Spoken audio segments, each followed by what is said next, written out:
evening. Welcome to News Now on TV360. I am Thelma Okoro. The Nigerian Senate has received the long-awaited ministerial list of President Muhammadu Buhari. Senate President Bukola Saraki confirmed he received the list at 5 p.m. on Wednesday. The list was presented to the Senate President by the Chief of Staff to the President, Abba Kyari, and the Special Advisor to the President on National Assembly, Senator Ita Enang, at the Senate President's office. The list of President Muhammadu Buhari's ministerial nominees failed to reach the National Assembly on Wednesday, as widely expected.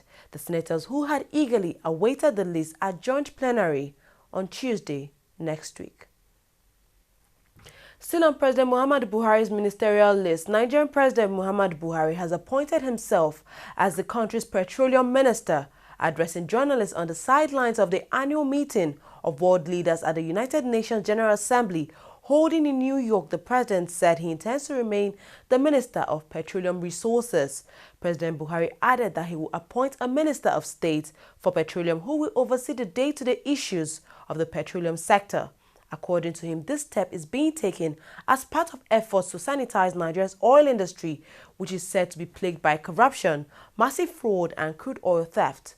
President Buhari seems to have an in-depth knowledge of the oil sector, having served as the head of the Petroleum Trust Fund under military ruler Sani Abacha in the 1990s and the oil minister in the 1970s under President Olusegun Obasanjo.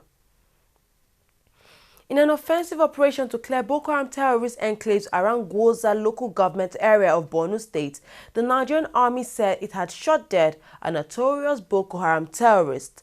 A statement by the spokesperson of the Nigerian Army, Sani Usman, said the terrorist was notorious for carrying out terrorism activities in the surrounding communities. In a related development, troops of 3rd Division have also arrested a suspected Boko Haram kingpin. His name is Tijani Damagum. Sani said the terrorist was tracked to his base where he had been coordinating attacks. According to the Army spokesperson, the suspect is currently undergoing interrogation and will soon be arraigned. The Nigerian military says it has inaugurated a national committee to oversee the reintegration of Boko Haram members into mainstream society. It, however, says that only Boko Haram members who were forcefully conscripted into the group and those who have already surrendered and given up their membership of the sect and those willing to renounce their membership would be considered for the reintegration program. Among the committee's terms of reference are, quote, to identify implementation partners and establish their responsibilities, to establish a framework for coordination of implementation agencies, and to also determine the overall security requirements and concerns in the counterinsurgency operation, end of quote. Nigeria's House of Representatives have called for an international investigation into the tragedy that occurred during this year's holy pilgrimage in Saudi Arabia. More than 717 people, including 64 Nigerians, were killed in the deadly stampede on the way to Jamrat complex in Mina, Saudi Arabia during this year's Hajj. The Senate is to set up an ad hoc committee which will investigate the incident and report back to them.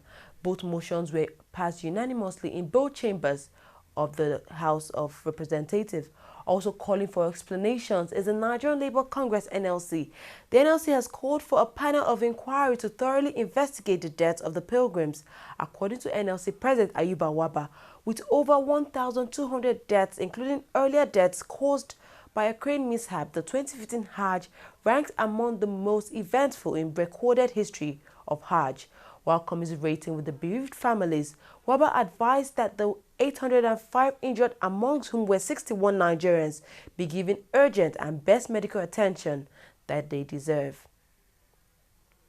The People's Democratic Party, PDP, has zoned its presidential candidates for the 2019 general elections to the northern part of the country. This was disclosed by the party's acting national chairman, Uche Secondus, at the party's national secretariat on Wednesday.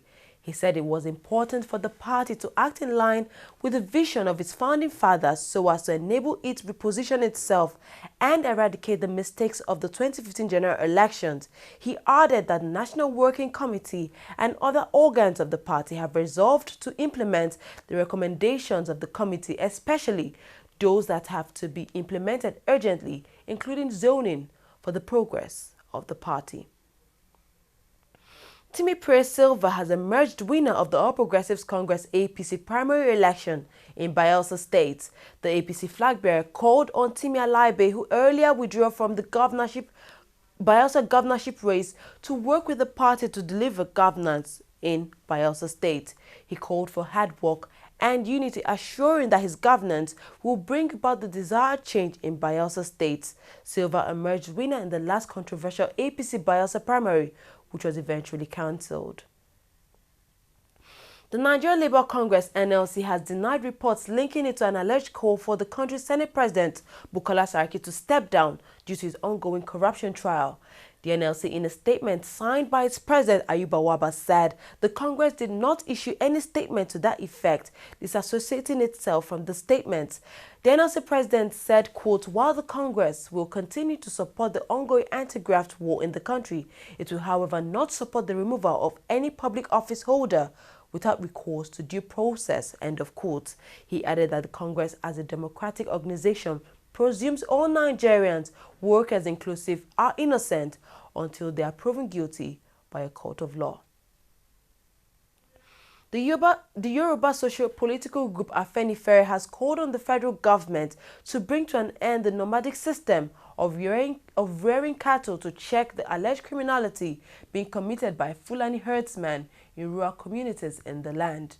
The group's demand comes on the heels of the recent kidnap of former secretary to the government of the Federation, Olufalaye, by suspected Fulani herdsmen. In a statement issued by the publicity secretary of the group, Yinka Odumaki, in Akure, after its monthly meeting, the group condemned the state of insecurity created by activities of the nomads across the country. The group described the kidnap of Falaye as, quote, "shameful, insensitive and disrespectful to the Yoruba race," warning that if the federal government failed to stop the herdsmen from attacking the Yoruba people, the Southwest people would have to defend themselves.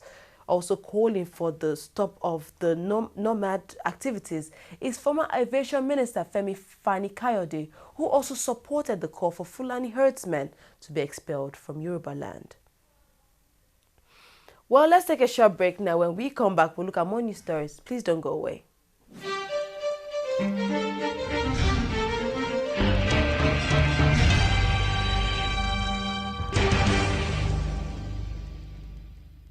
Every day, every hour, and every minute, news break in Nigeria. Things happen so fast, it's most times difficult to track and comprehend them.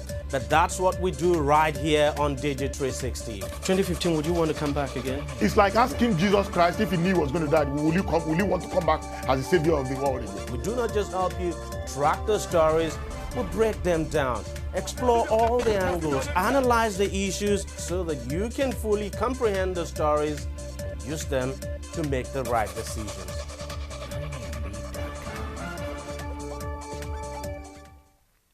Welcome back. You're watching TV360 News now. Moving on to business stories. Oil prices slipped on Wednesday after an unexpectedly high build in U.S. crude inventories, further evidence of a persistent global oversupply. U.S. crude oil stockpiles rose by 4.6 million barrels in the week to September 25th. This is according to the American Petroleum Institute, which said that, this is also well above a modest increase of 102,000 barrels that analysts had earlier forecast. U.S. crude was 10 cents lower at $45.13 a barrel, while Brent crude oil was unchanged at $48.23 per barrel.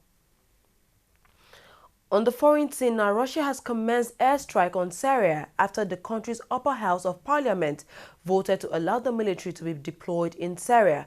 The vote followed a request from Syria for military aid, senior Kremlin official Sergei Ivanov said. Ivanov also ruled out that the use of ground troops and said the step involved only the use of the Air Force. President Vladimir Putin earlier this week called for a broad anti-terror coalition. He also told the UN it should be similar to the alliance that opposed Hitler in the World War II.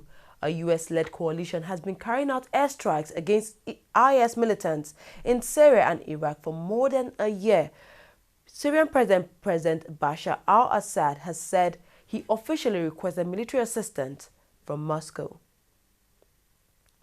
Moving on to sports now, the Confederation of African Football (CAF) has ordered the Nigerian Football Federation (NFF) to pay the sum of $5,000 as fine for the crowd trouble which happened during Nigeria's AFCON qualifier victory over Chad in June.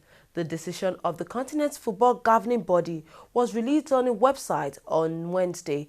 It also said that the decision was reached at its disciplinary board meeting on September 20th.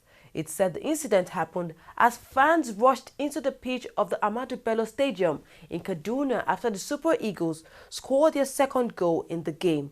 The Eagles, however, eventually won the game by 2-0.